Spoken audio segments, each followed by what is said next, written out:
went ahead and started the recording, and I'll go ahead and share my screen here, and I'm hoping that you can see the meeting notes from last time. And so last time we had our 152nd meeting, so this is 153 today. And like I said, we had chosen not to meet due to the 4th of July weekend. So just a summary, let me know if you're not receiving this information. I did still request a volunteer for the commands to show ENI counters and DPU global metrics if anyone is interested. And TCS indicated they might work on this bulk API support. Merch is out for a few weeks, so I don't know how pressing that one is.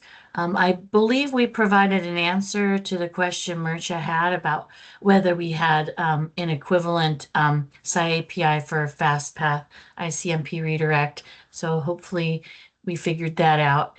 And then we had some conversations with Michael, etc. So this is what we did last time. And any questions on this one? Yeah, the versioning is not closed yet, but we are No. still working on how to solve the versioning. Hey, Christian. Hey, everyone. Hi, hey, good morning. Good morning. Good morning. That's awesome. And then, of course, I've started cutting off the draft and the to-do because this list, we actually churn through quite a bit of work every week. These numbers change very frequently. So I've started cutting off the to-do and the draft, and then the full notes here, of course. And then if you want to look at the recording on YouTube, it's right here. So that's what happened last week. And then what I wanted to show you guys this week, I'm hoping you can still see my screen, is we had a bunch of other items close out this week that are different from last week. So we did get, implement DPU actor is closed. This has to do with HA. And more HA was the scope actor here and the set actor here and the VDPU actor here. So these are kind of bunched together, but a lot of HA work got done in the last couple of weeks. I don't know if Jing or Ramesh or Murali wanted to comment on that. Yeah, so these are all part of the new kind of HA infrastructure for the smart switch that's coming into play here, right, as a container. So a lot of these mechanics are put in as a standalone HA manager container infrastructure with an underlying messaging infrastructure called SW-BUSD to communicate across various HA managers. So all of this is coming into play, and I think it's beginning to have an integration phase right now. Now that majority of the functionality is in play. So that's where we are. And in parallel, there's an automation effort also underway. So you must be seeing some PRs to get the SONiC management HA testing also going. Jing and Narasimha and others are working on, right? So right. that's I think thank you very much, here Murali and the team for those changes, right? This is pretty cool that the HA is coming. So super awesome. Correct. Definitely. And I think you guys have noticed I've started adding the repo here because our work is starting to spread across multiple SONiC repos, whether it's build image, SONiC management, Redis, HA, etc. So anyway, we clumped those together there. And then, NVIDIA, I think it was NVIDIA had contributed this one, the fixed test issues in the DPU platform test. And that one got picked into the actual SONiC branch or whatever. So that happened. So thank you, NVIDIA team. And we also from the Cisco team had a code drop. So that was done this week. And we also have a test case that got done for, basically, let me cruise over here. 1 second. It was a new test to verify. Let me pull my screen a bit here. There we go. It was a new test to verify data plane, control plane, and blah remained in sync. And so they toggled the mid plane, I believe, and saw what the DPUs would do. So I'll just open it here. Yeah. So we did that. So those are the items that got done this last week. And then what I thought I would do is just check in on the ones where I've, oh shoot, I don't want to do that. So I marked them July 9th here, just things I thought we could check in on. And let me open it up to you guys first. So is there anything in particular you want to talk about?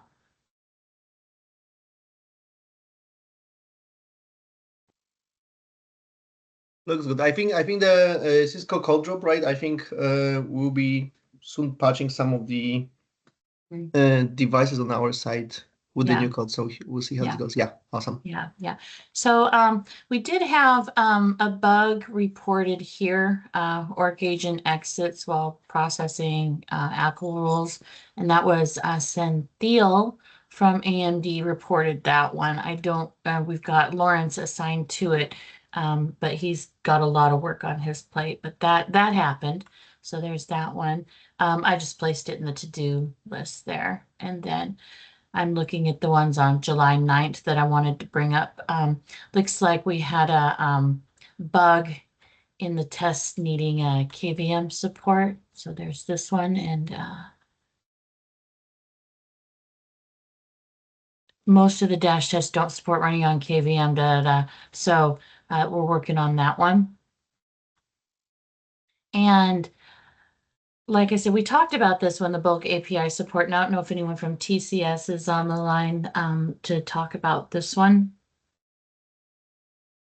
I don't see anyone, so I'll get back with them. And then, like I said, we talked about this question for Mersha. I believe we have the answer. Then we also had another bug, the GNMI config fails for the first dash object when the DPU is powered off. So this is reported by NVIDIA here. And it's been, we're having someone from the team look at this. I think, Prabhat, I guess Prabhat was to help triage the issue if you're there, Prabhat. And the bug, Prabhat, is on our side, or where's the bug for the first config object? I think it's with the SONiC GMQ config. So I just got this assigned to me last week, so I took a brief look. So it looks like when we reboot the DPU, our power cycle, the DPUs, the ZMQ connection is not getting closed on the NPU side. So when the DPU comes back up, NPU tries to send packets to the same old connection. I see. So and then basically it fails, but it retries and then it succeeds, or it doesn't. Yeah. So what happens is, so it gets a TCP reset, and then it initiates a new connection, and then everything works. So okay, so we need to basically have some configuration is lost. Yeah, DPU configuration is lost. So Prabhat, it basically retries, but then it doesn't actually. No. So it looks like the first config would get lost. The first object is not configured. The first object after DPU power cycle. But if the whole system is rebooted, you don't see the issue, or or if you do a config reload, the issue is not seen. So it's some corner case that we need to fix it. Yeah. So Prabhat, like on our side, like this means that we will be fixing basically the reboot of the DPU to be first terminate all the connections on the NPUs, or more holistic stuff. It'll be something like this. So if the DPU is getting rebooted, we'll clean up the connections on the NPU side gracefully. I see. But I mean, if it's manually done, that's doable. But if it's done as part of, DPU crashes or something. Exactly. I'm not sure if OrchAgent NPU would know. I guess there should be a way between the ZMQ server and the client to have some sort of heartbeat mechanism. Like if the other side goes down, they should know. I think that's where the fix should be. But... Yeah. So Prabhat, like apart from the fix that basically here's basically for the bug about terminate connection, right? Can you, because you guys are working on adding the ZMQ, this kind of stuff, right? Can you potentially copy this as a separate bug or work item to kind of like handle holistically connections kind of dying? Right. Yes. Yeah. like Yeah, like a yeah, separate bug, right? Let's copy this as a separate stuff to kind of like, so because like this may happen also, like as was mentioned, right? If the DPU crashes, right, and then we will lose some objects of right. fair time, right? So let's copy this potentially this work item as a separate item to handle this also holistically. Yeah, yeah, we'll track it as an internal ADO, Christina. So, Okay. yeah. But you will track the holistic piece as well, right? Not only the specific stuff. Yeah, yes. Okay. Yep. And again, that was pretty new there. And then I did see, moving on, we have some proposed changes to the Dash private link test, and this is from Cisco. And so this I also think needs a review. They want to allow for floating and non-floating VNIC to be tested. So there's been some comments here, and I think actually we need to resolve comments and add logs. So I guess we're not quite ready for review. But just FYI there. And then we also got a good one here, add support for metering counters. This one's interesting. And so it enables SWSS support for Dash. So if this one's been contributed by Sundar, and we're using Flex Counter here.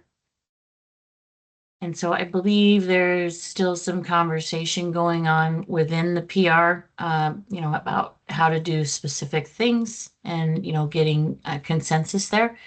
But looks like Vivek and Sundar are working on that, and Prince and Lawrence. Not sure if there's any questions on that one. And I am not sure who this person is here, Nan Fegnan. He's reported 2 different items, basically within they're saying this field, this was not set, this, I don't know if it's a field or the tag, but I don't know who this person is. Does anyone know who this is? No? Okay. No. All right. Well, someone who's trying to contribute, which is awesome, so that's good. Yeah. And then the other ones I wanted to bring up here. So we have the Keysight team, Alberto has added Smart Switch UHD config support, and this also pertains to HA right now. And so he's contributed this, and he's working with our HA team. And so just to support the UHD config that we need for testing and flows. So just FYI there, that's underway. And if I'm going too fast, sorry. And then we also got here, added a hardware SKU for the Cisco device. So, and that's into SONiC management, and Probot, you're a reviewer there. I think you probably know about that one. Yeah, there were some PR checks failing on this. I asked them to Let me look. rerun. Yeah, thank you. Yeah. Okay. Yeah, Okay. Yeah, thank you. And I'm marking the ones I want to talk about with today's state. And then we've also got to implement PL redirect map in the SWSS repo. And this is Lawrence. And so programming the attributes for outbound port map and the range.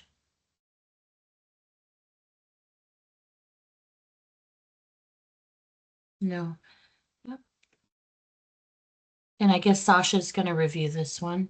I don't know if Sasha's on the call. I don't see him today.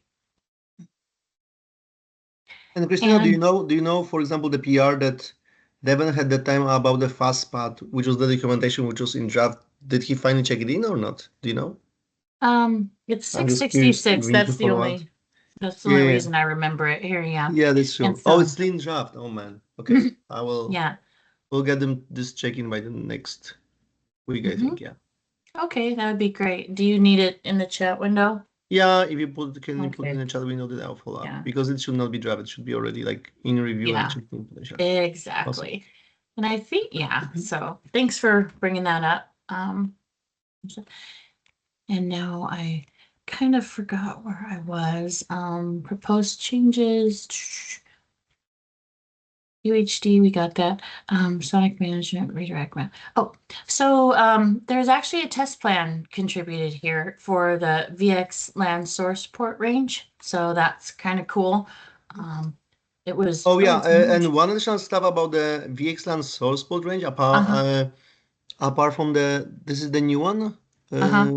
That's the new one or not new one? Okay, I need to check basically the details. I think the main stuff for the community is that VXLAN basically has specific configuration about the source port range, right? Which is basically the specific range, right? And the idea is that only UDP packets for where the source port range is within this range should be considered VXLAN, and this is not only for the outbound case when the packet basically going outbound should be NCAP with those specific port range, but also for the validation for the inbound, right? So if there is like some UDP packets that is basically source port range is outside of the configured range, right? The DPU must drop it. Or basically not consider this as a VXLAN packet, right? Consider this as UDP packet and do the same thing that normally would do for normal non-NCAP UDP packet if this is outside of the range, right? So this is kind of part of also security stuff because we didn't open all the ranges for the VXLAN or reserve all the ranges for the VXLAN in Microsoft. We basically only reserve specific port range. So part of the port range is open for the customers. So we need to also make sure that when we are developing Smart Switch, Smart Switch is also considering correctly that only the specific configured port range is actually considered as a VXLAN, and if something is outside of it, just normal UDP packet. So I think this is the reason why Prince opened the test plan. I will cross-check if this is exactly mentioned there, but that's about basically both outbound and inbound validation, right? Yeah. And so, Michael, since I have your attention, I wanted to ping you on that last piece of the conversation between you and me and Riff. And we were talking about whether a VM will see all ARP entries in a VNET or it only sees the one it's trying to get to. We had this conversation and, we ended up saying if the VNET is huge and we have like 100,000 NICs and 100,000 ARP entries, do we still have the dummy MAC in the packet? I don't know if you remember that conversation. Yeah, so so basically ARP reply is happening very close to VM, so ARP reply is not happening from the smart switch perspective, right? And basically from the ARP stuff, right? If the VM gets some address using the DHCP, right? Normally, if it tries to communicate with the address from within the subnet, right? It always needs to ARP for this, right? And we always basically return the dummy MAC for those ARP requests. Just because Azure is like fully distributed and we don't want to carry like all the kind of mappings very close to the VM, we always reply with the dummy MAC. And the purpose of the dummy MAC is so that TCP stack inside Linux or Windows can actually create a packet to kind of like originate the packet out, right? Because like when the TCP stack originates the packet, it has its own source IP, it has its own MAC address, right? It's not the destination IP. But it doesn't know the destination MAC address, right? It either will put default gateway MAC address if it's outside of the subnet, or will basically ARP for the MAC address, right? And the reason for ARPing is just it can originate the packet. So it really doesn't matter if the destination MAC is correct or not. That's why we use the dummy MAC. But we do overwrite it later when it hits the VFP, or in this case smart switch, right? So that's why the smart switch here, when the packet goes from the VM to specific destinations, right? The smart switch will override the destination MAC based on the mapping table or something like this, right? But yeah, in the VM perspective, right? There is separate ARP responder that is there on the host that will just return dummy MAC for all the kind of requests. Yes. Does that work for you, Riff? I know that was a conversation between us three. Yep. And we actually synced up that one offline as well. So the ARP responder is the one. Yep. Yeah. Awesome. So I'm the one who was out of the loop. Okay. Not quite. But, yeah, just too many messages, I guess. Yep. Okay. Yeah. So now that we've talked about all that, I'm wondering if anyone has ideas or wants to prep for OCP. Prabhat, I know you have to go, so if you need to go, please feel free. But I was wondering if the rest of you guys had any thoughts around OCP this year, or if we were going to do any thinking about doing any presentations or anything. Krista, before moving there, I have one issue that we should track. Let me share that. Okay. I guess we already discussed it, but it's not part of this okay. Issue list. Let me share. Yeah, this one. Okay.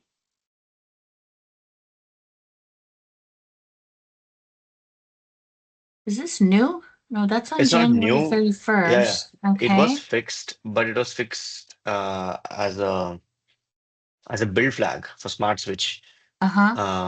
Which which we don't want to have because we want to deprecate the Smart Switch build flag.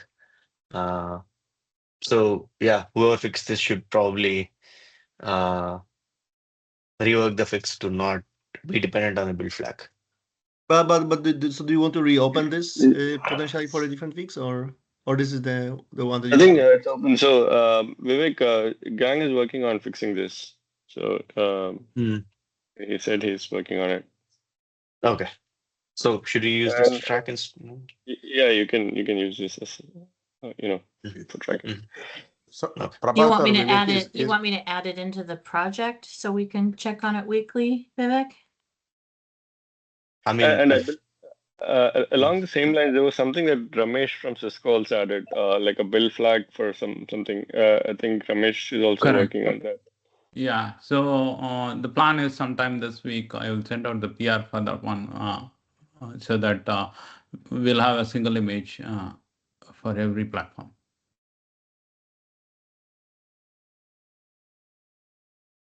Awesome. Vivek or Prabhakar, I had a question on this scale config. This is a direct dash test, or is it a smart switch with ZMQ enabled scale config test?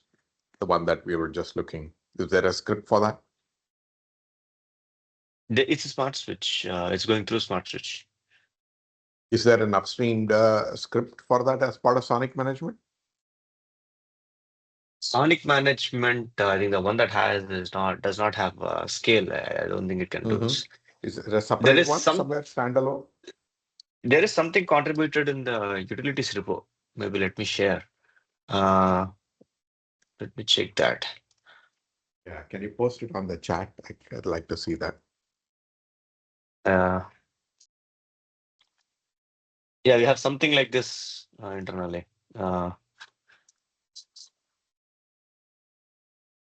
Something on these lines. Where is it? Okay. I'm grabbing it. GNMI client. Yeah.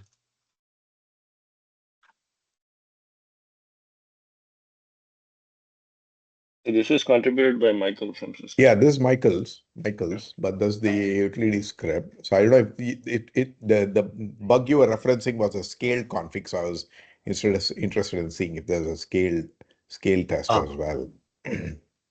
This was this one I don't think we can be used for scale, is it? The one utilities. So I guess Vivek, the question is, how did you test that? How did you end up creating that bug? What was we have a utility that's on the same lines that we developed internally. Not production ready, if you ask me. It just works. Okay. By pushing some config. Yeah. So I mean, is that something that you can maybe get to upstream, like in utilities or something? So it's run not inside the container; it runs outside the SONiC, a separate server. But let me check if that's fine. That's okay. That's fine as long as it stays. It's there a way to validate everything, right? So if it's possible to upstream, that's what I was looking for. Precisely what Prabhat was referring to. Yeah. And I guess the config as well, right, Murli? Or right, correct. That's right. Config is something. I mean, if it's 6 million or 8 million, we have to like generate something automatically. Right. Yeah. Of course, it's part of the. We don't need the standard, but at least the generation. Yeah. Yeah, I guess if there's a standard config for everybody to test, it might help. I guess. That's right. Yeah, we need more work on that for definitely. But sure, I'll check and get back. Okay, I added it in. Thanks. Anyway, Vivek, since Vivek and Riff are here, did you want to discuss on that outbound lookup issue, Vivek, or Sure. do you want to discuss it tomorrow? I don't mind. So what Riff said is, Riff, you are here, right? Yeah, if you use dash appliance table, then I guess we are restricting the entire DPU card to be either FNIC or VM mode, right? Yeah, that was my concern. So the appliance is unique per DPU, whereas we can have multiple ENIs, right? So how can we have the ENI mode, determine the outlook? I mean the outbound lookup attribute. It's a 1-to-many mapping, right, for appliance versus ENIs? Yeah, appliance versus ENIs, yes. Yeah, and the program is per ENI. Yeah, Michael, you also. Yeah, the floating, whether the card is in floating mode or a normal VM mode, it's not really a card. It is basically per ENI, right? So this should be configured per ENI. Yeah, so I think the ones is really missing. I think I also replied to them in the thread as well. Is actually on the ENI there is a northbound attribute that is missing, right? So it feels like we don't have a way to program it, but the solution is that we need to add a VM mode on the northbound if we don't have it yet. So basically, then you program multiple ENIs. If one of the ENIs says, "Hey, I'm running in the ethnic mode," then the SWS will know and program the and like the Ethernet MAC, accordingly, and with all the override being set up. So from the northbound perspective, is that all we need is just to say, hey, this ENI is actually on ethnic, and the rest of it will just happen. So from the appliances point of view, is really actually very straightforward. Appliances controller, I mean. So if the ENI mode is already there on the northbound side. Yeah, then there we go. That's a the flag. No, but the question is like so the outbound lookup, the MAC override, right? That is set on the appliance. So if we have, let's say, 2 ENIs, for example, one is FNIC, one is VM. We do get the ENI mode, but then how do we set the no, that's lookup? Not. Okay, I see. So then it's not on the appliances in the SAI API, if I remember correctly. That's on the Ethernet mapping, which is actually also per ENI. No, so the MAC override is on the appliance. Okay, so let me take a quick look. And the other parameter that Vivek mentioned is also on the appliance, the one that is hard coded to forward. Outbound, right? Yeah, it's part of Dash appliance, but the API, the direction lookup API, that is a separate entity. It's not like it's SAI call, right? You can make it even while configuring the ENI table, I guess. Yeah, but what about the MAC override? MAC override might be a problem. Yeah. Yeah, because this one needs to be on the Ethernet MAC. I don't know if the implementation somewhere goes wrong or something. But let me check it. I'll get back to you offline. Just need to find so we basically need to update schema, right, to accommodate this. Yeah. Because the override, I think in the I remember in the design it's added on the Ethernet map. It's definitely not something inside of the appliances level, because this has to go with the ENI. Mm-hmm. Yeah. If that's the case, then it should work. But the way it is currently done, it is not. Yeah. So maybe it's And also, if we move it to ENI level, then we don't need those 2 attributes, right? We just need one. Like No, not quite. In the northbound, we only need one. In the southbound, it's not. Southbound, yes. It's on the direction lookup entry.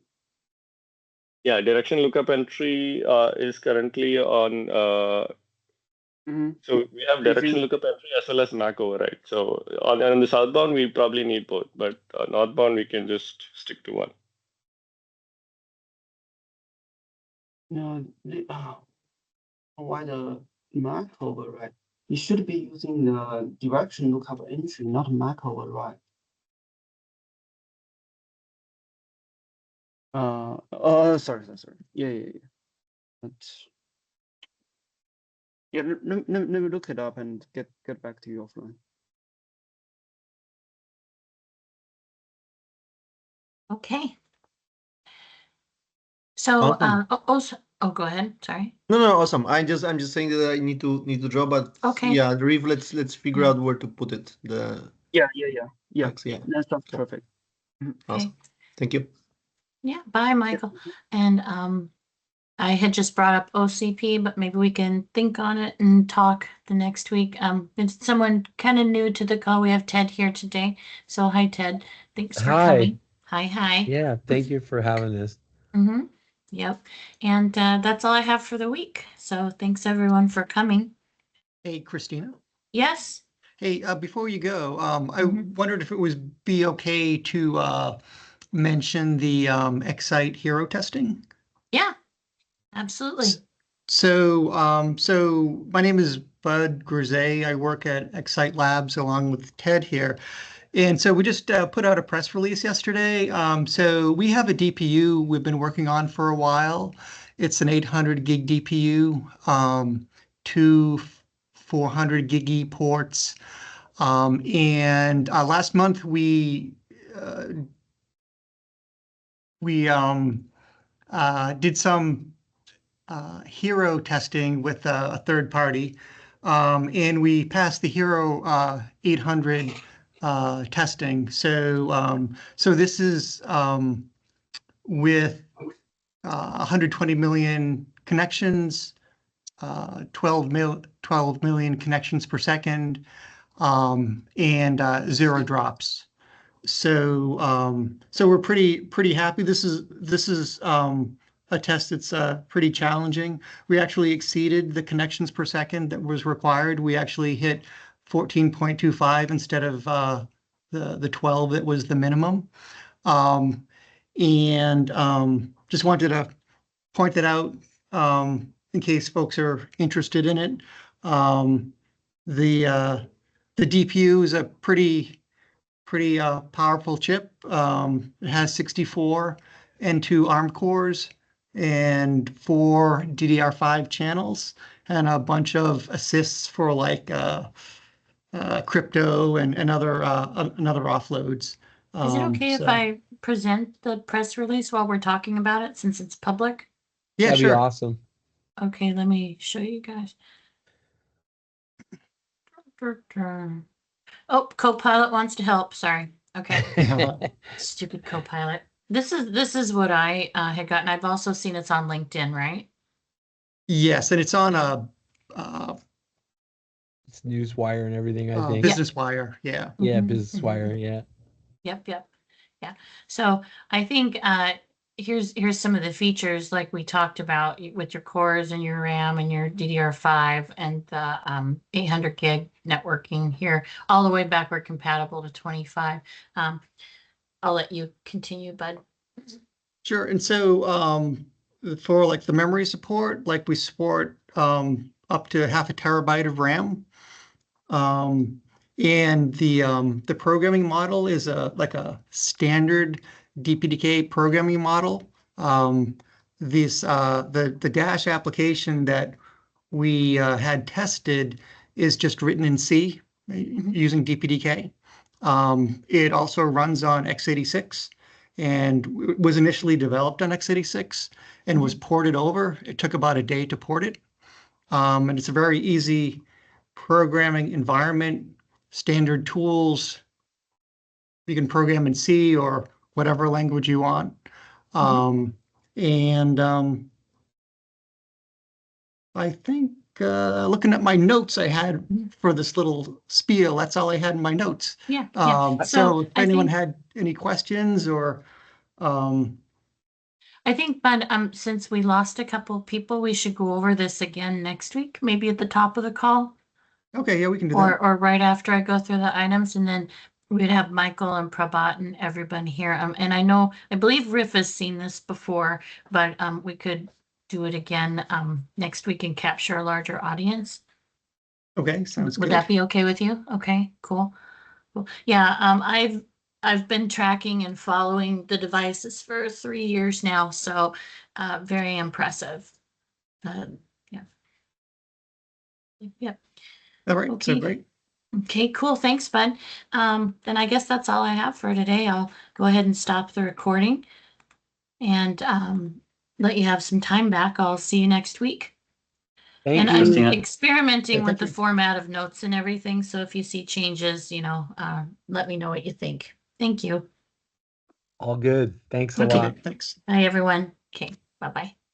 Thank you. Thank Bye. you. Bye. Bye.